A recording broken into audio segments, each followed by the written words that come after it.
Hello friends, welcome in our YouTube channel. Friends, in today's video we will inform you of all the facts of the movie Gladiator. In this video we will inform you of all the details such as film characters, effects, artists, film budget, and box office. If you are new on our channel, the channel will subscribe and support. Let's grow up toward the movie's review, shouting Roma Invicta. As his forces attack, General Maximus Decimus Meridius, Russell Crowe, leads the Roman army to victory against Germanic barbarians in the year 180 AD, ending a prolonged war and earning the esteem of elderly Emperor Marcus Aurelius. Although the dying Aurelius has a son, Commodus, Joaquin Phoenix, he decides to appoint temporary leadership to the morally upstanding Maximus, with a desire to eventually return power to the Roman Senate. Aurelius informs Maximus and offers him time to consider before informing Commodus, who, in a bout of jealousy, murders his father. Declaring himself the emperor, Commodus asks Maximus for his loyalty, which Maximus, realizing Commodus's involvement in the emperor's death, refuses. Commodus orders Maximus's execution and dispatches Praetorian guards to murder Maximus's wife and son. Maximus narrowly escapes his execution and races home only to discover his family's charred and crucified bodies in the smoldering ruins of his villa. After burying his wife and son, a grieving Maximus succumbs to exhaustion and collapses on their graves.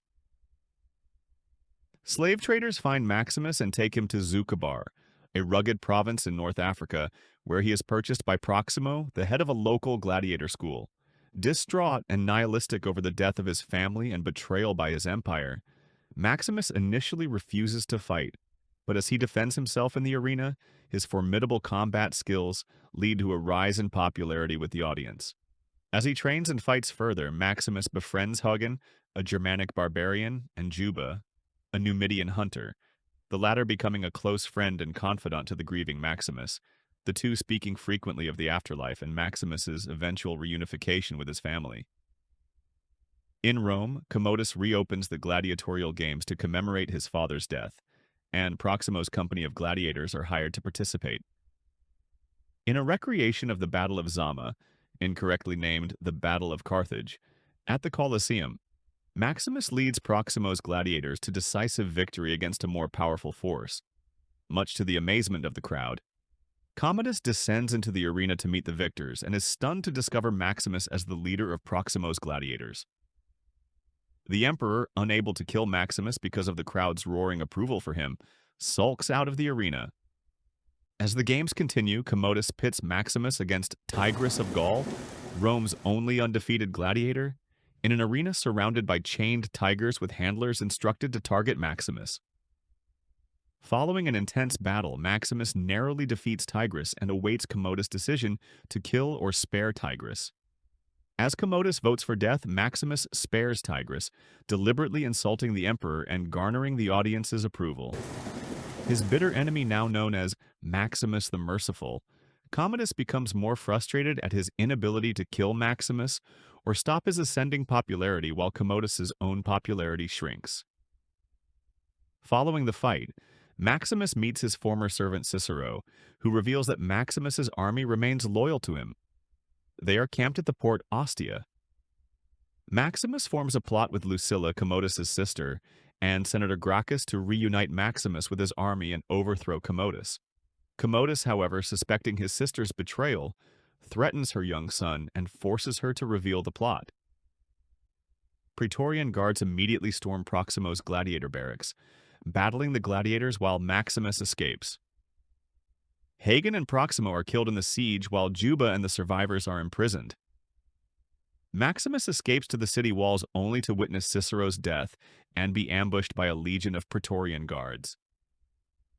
Concluding that legends born in the Colosseum must die there, Commodus personally challenges Maximus to a duel in front of a roaring audience.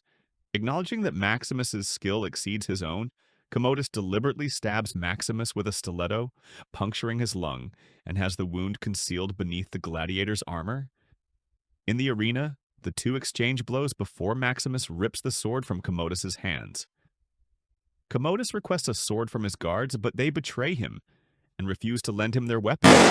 Maximus drops his own sword, but Commodus pulls a hidden stiletto and renews his attack.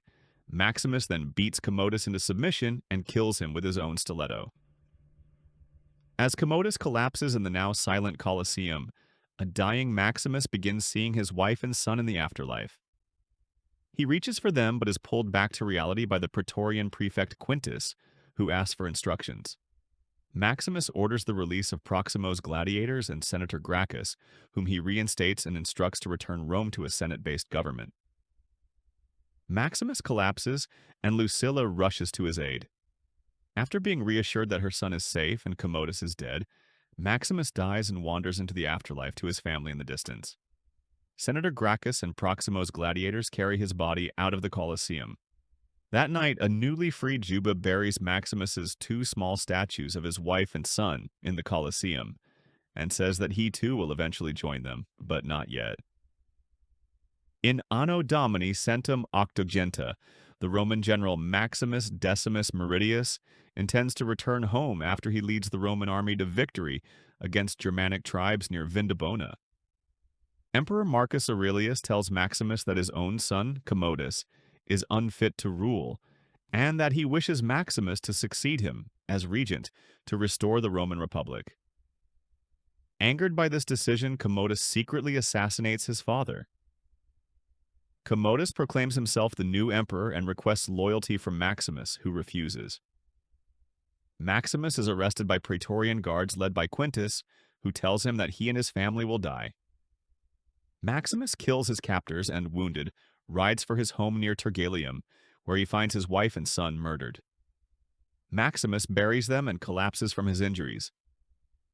He is found by slave traders who take him to Zucabar in the Roman province of Mauritania Caesariensis and sell him to the gladiator trainer Proximo. Maximus reluctantly fights in local tournaments, his combat skills helping him win matches and gain popularity. He earns the nickname the Spaniard and befriends Juba, a gladiator from Carthage, and Hagen, a gladiator from Germania. In Rome, Commodus organizes 150 days of gladiatorial games to commemorate his father and win the approval of the Roman public. Upon hearing this, Proximo reveals to Maximus that he was once a gladiator who was freed by Marcus Aurelius, and advises him to win the crowd to gain his freedom. Proximo takes his gladiators to fight in Rome's Colosseum. Disguised in a masked helmet, Maximus debuts in the arena as a Carthaginian in a reenactment of the Battle of Zama. Unexpectedly, he leads his side to victory and wins the crowd's support.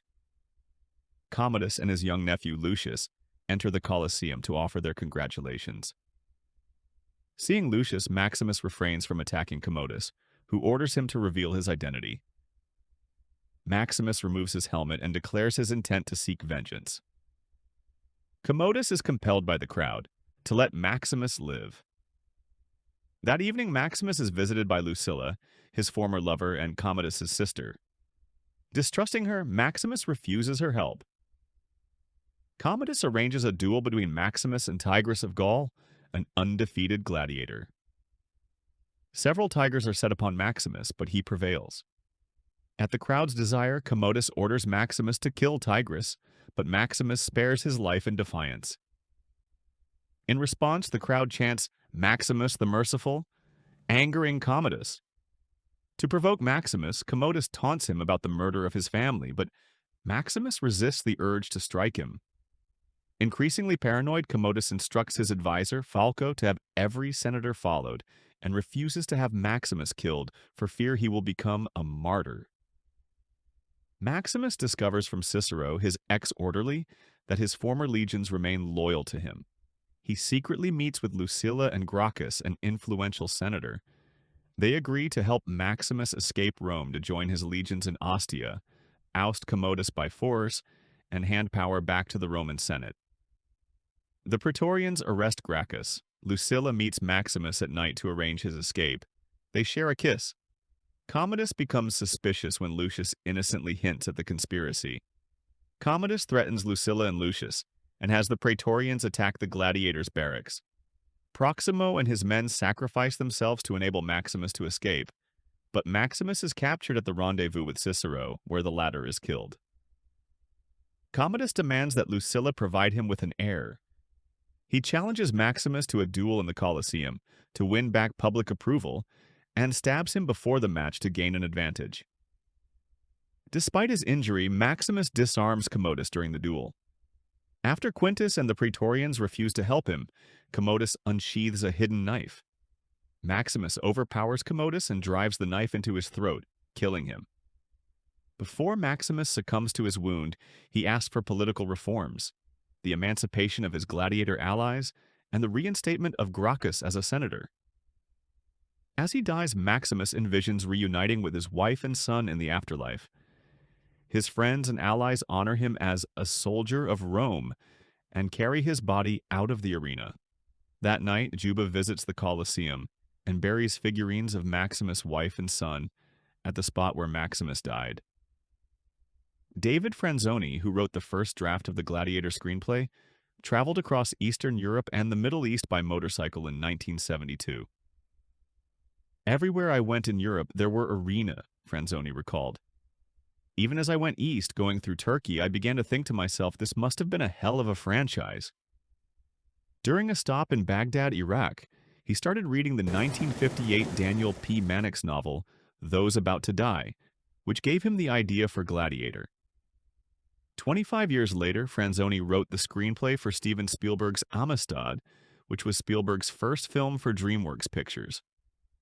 Though Amistad was only a moderate commercial success, DreamWorks was impressed with Franzoni's screenplay and gave him a 3-picture deal as writer and co-producer.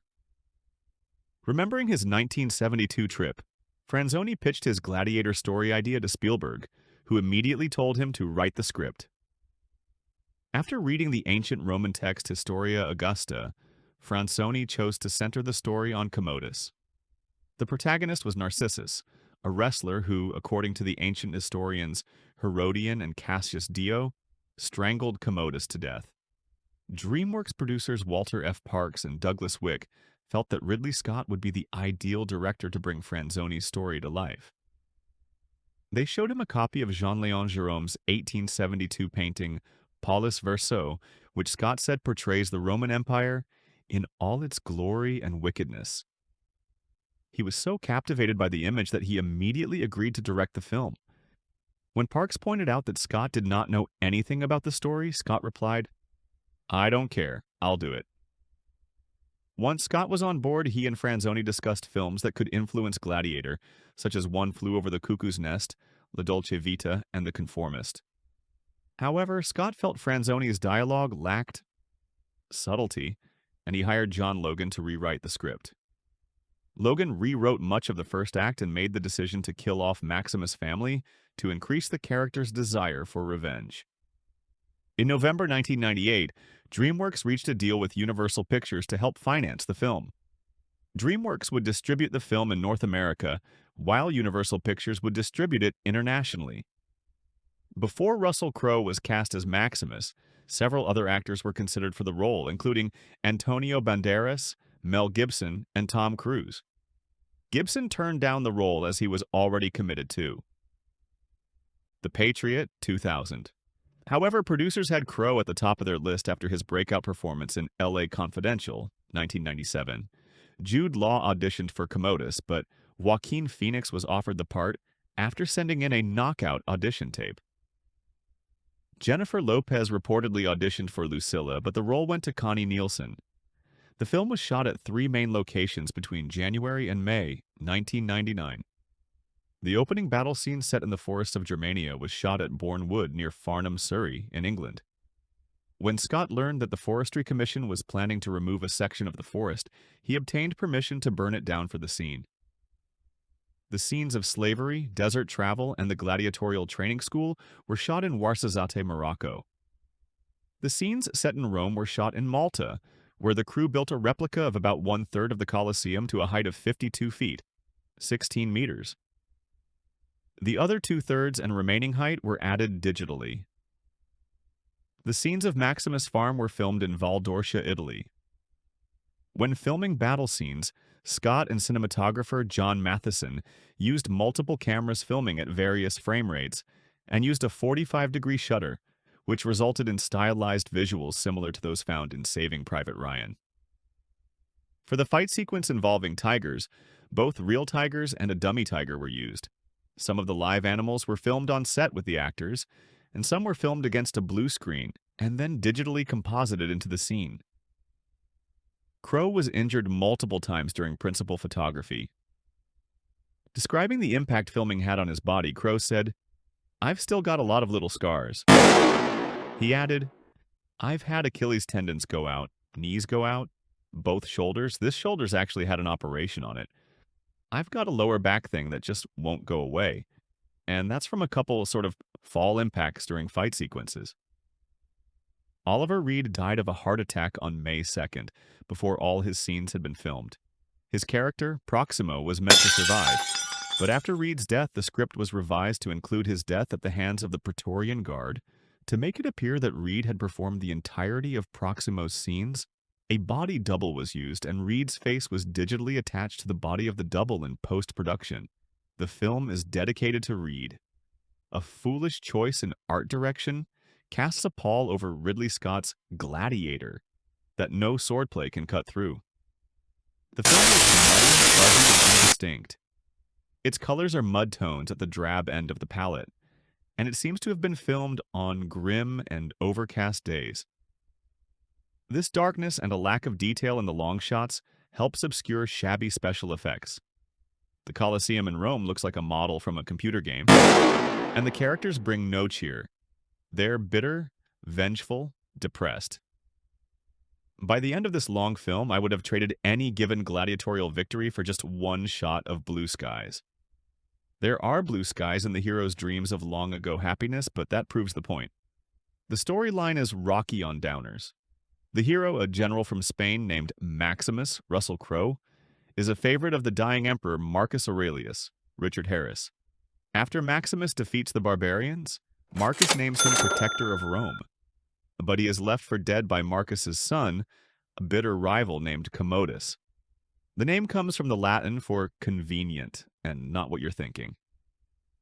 After escaping and finding that his wife and son have been murdered, Maximus finds his way to the deserts of North Africa, where he is sold as a slave to Proximo, the late Oliver Reed, a manager of gladiators. When Commodus lifts his late father's ban on gladiators in Rome in an attempt to distract the people from hunger and plagues, Maximus slashes his way to the top, and the movie ends, of course, with the big fight. This same story could have been rousing entertainment. I have just revisited the wonderful Raiders of the Lost Ark, which is just as dim-witted but 12 times more fun. But Gladiator lacks joy. It employs depression as a substitute for personality, and believes that if the characters are bitter and morose enough, we won't notice how dull they are. Commodus, Joaquin Phoenix, is one of those spoiled, self-indulgent, petulant Roman emperors made famous in the age of great Roman epics, which ended with Spartacus, 1960. Watching him in his snits, I recalled Peter Ustinov's Great Nero in Quo Vadis, 1951, collecting his tears for posterity in tiny crystal vials. Commodus has unusual vices even for a Caesar. He wants to become the lover of his older sister Lucilla, Connie Nielsen, whose son he is bringing up as his heir. The moral backbone of the story is easily mastered. Commodus wants to be a dictator, but is opposed by the Senate, led by Gracchus, Derek Jacobi. The senators want him to provide sewers for the city's Greek district, where the plague is raging, but Commodus decides instead on a season of games. Proximo arrives with his seasoned gladiators from Africa, who prove nearly invincible and threaten the emperor's popularity. The moral lesson: it is good when gladiators slaughter everyone in sight, and then turn over power to the politicians. The Colosseum productions play like professional wrestling. Events are staged to recreate famous battles, and after the visitors wipe out the home team, a puzzled Commodus tells his aide, "My history's a little hazy, but shouldn't the barbarians lose the Battle of Carthage?" Later, an announcer literally addresses the crowd in these words: "Caesar is pleased to bring you the only undefeated champion in Roman history, the legendary Titus." The battle sequences are a pale shadow of the lucidly choreographed swordplay in Rob Roy, 1995. Instead of moves we can follow and strategy we can appreciate, Scott goes for muddled close-ups of fearsome but indistinct events. The crowd cheers, although those in the cheaper seats are impossible to see because of the murky special effects. When Maximus wins his first big fight, it's up to Commodus to decide whether he will live or die. "Live, live!" the fans chant, and Commodus, bowing to their will, signals with a thumbs up. This demonstrates that Commodus was not paying attention in Caesar school, since the practice at the Colosseum at that time was to close the thumb and the fist to signal life. An extended thumb meant death. Luckily, no one else in the Colosseum knows this either. Crowe is efficient as Maximus, bearded, taciturn, brooding. His closest friend among the gladiators is played by Jimon Honsu, who played the passionate slave in Amistad. Since protocol requires him to speak less than Maximus, he mostly looks ferocious effectively. Nielsen shows the film's most depth as the sister. Phoenix is passable as Commodus, but a quirkier actor could have had more fun in the role. Old pros Harris, Jacoby, and Reed are reliable. Scott does some fancy editing and a little digital work to fill the gaps left when Reed died during the production. Gladiator is being hailed by those with short memories as the equal of Spartacus and Ben-Hur. This is more like Spartacus Light. Or dark. It's only necessary to think back a few months to Julie Taymor's Titus for a film set in ancient Rome that's immeasurably better to look at. The visual accomplishment of Titus shames Gladiator, and its story is a whole heck of a lot better than the Gladiator screenplay, even if Shakespeare didn't make his Titus the only undefeated champion in Roman history. Gladiator is a 2000 epic historical drama film, directed by Ridley Scott and written by David Franzoni, John Logan, and William Nicholson from a story by Franzoni. It stars Russell Crowe, Joaquin Phoenix, Connie Nielsen, Oliver Reed, Derek Jacobi, Jimon Honsu, and Richard Harris. Crowe portrays Maximus Decimus Meridius, a Roman general who is betrayed when Commodus, the ambitious son of Emperor Marcus Aurelius, murders his father and seizes the throne. Reduced to slavery, Maximus becomes a gladiator and rises through the ranks of the arena, determined to avenge the murders of his family and the emperor. The screenplay, initially written by Franzoni, was inspired by the 1958 Daniel P. Mannix novel, Those About to Die. The script was acquired by DreamWorks Pictures, and Scott signed on to direct the film. Principal photography began in January 1999 and wrapped in May of that year. Production was complicated by the script being rewritten multiple times and by the death of Oliver Reed before production was finished. Gladiator had its world premiere in Los Angeles, California, on May 1, 2000. The film was released in the United States on May 5, 2000, by DreamWorks and internationally on May 12, 2000. 2000 by Universal Pictures. The film grossed $465 million worldwide, becoming the second highest grossing film of 2000 and won 5 Academy Awards, including Best Picture and Best Actor for Crowe. It received favorable reviews upon release and is considered one of the best and most influential films of the 21st century. A sequel, Gladiator 2, was released in November 2024. So, guys, it was the review of today's movie Gladiator. Hope you liked the video and get a lot of information. If the video looks good, like the video and subscribe to the channel. Thanks for watching.